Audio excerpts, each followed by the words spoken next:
తింటుందా ఒక్కడ గోడు ములక్కాయలు అవి ఏమని చెట్టు ములక్కాయలు పైన చిన్న నీకు అందవు కదా.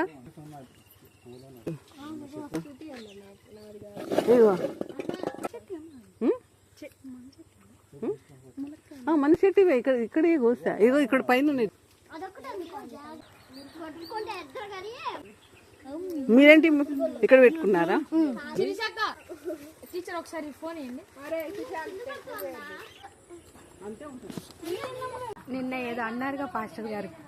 అవును, వాళ్ళ దగ్గరే ఆర్గానిక్ బనానా పౌడర్ వేయం మేము, అంటే న్యాచురల్ మీదే పండినప్పుడే తినేస్తాం అని చెప్పారుగా. మన దగ్గర కూడా ఇది 3వ గెల న్యాచురల్, ఇది ఆర్గానిక్ బనానా. ఇదిగో చూడండి, మంజు ప్లేస్ లో కూడా పనసకాయలు వచ్చాయి. ఇది కూడా న్యాచురలే అండి, ఆర్గానిక్. చిన్న చిన్నవి ఇప్పుడే వస్తున్నాయి, స్టార్టింగ్ పిందెలు.